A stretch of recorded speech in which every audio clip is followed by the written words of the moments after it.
Aí começa a globalização. Ou encontro por mar. Por exemplo, os vikings, é sabido, os vikings desceram e ocuparam toda a costa europeia e ficaram por lá. Isto é globalização. O monoteísmo judeu-cristão, como é monoteísmo, ele tem depois o islâmico, mas os mais fortes no início, judeu-cristão, esse monoteísmo acaba se expandindo por todo o planeta. A organização da Europa em nações e impérios é um processo de globalização também. E, finalmente, aquela que nos afeta mais diretamente, que são as grandes navegações do século XV e XVI. Dessas grandes navegações, o que a gente vê é uma transição de um poder dinástico. Quando saíram as grandes navegações dos impérios, Portugal, Espanha, Inglaterra, etc., todos eles, o poder era determinado por dinastia. Esse poder dinástico se transforma num poder político, que é o período da independência. E dado o poder político, gera o poder econômico.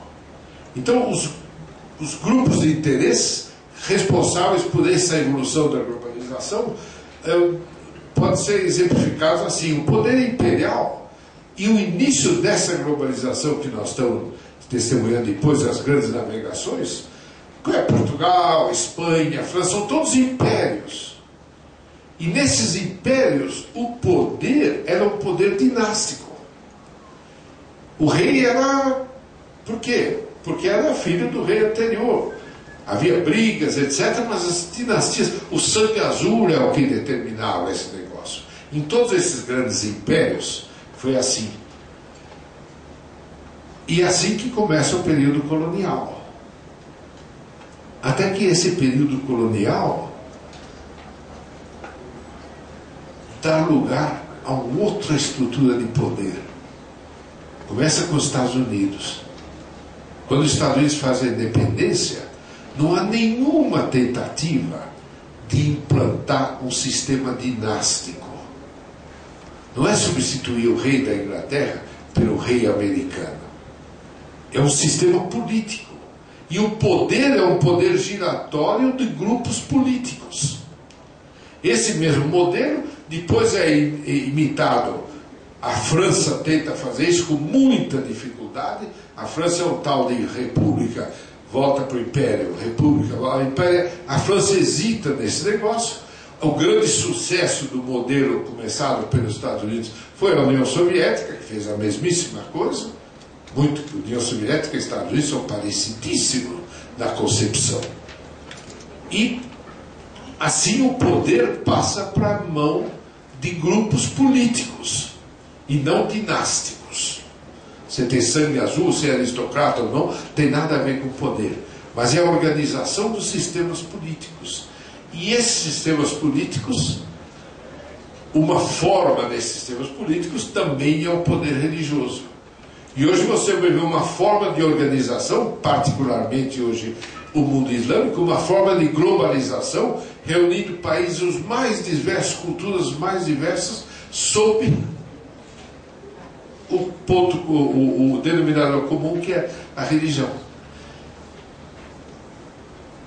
Na evolução desse sistema, surge, em função da Revolução Industrial, etc., o poder econômico, que são os grupos capitalistas.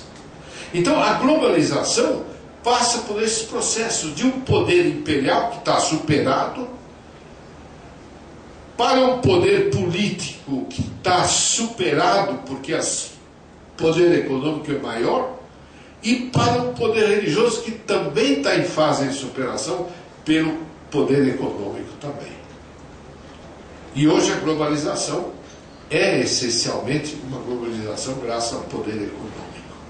Grandes corporações multinacionais estão acima dos países, acima dos sistemas políticos, acima dos sistemas religiosos. uma análise do comportamento desses agentes. Quais são esses agentes? Poder imperial, poder político e religioso e poder econômico. No poder imperial é a preservação de dinastias. Poder político, pluralidade partidária. O poder religioso, a exegese.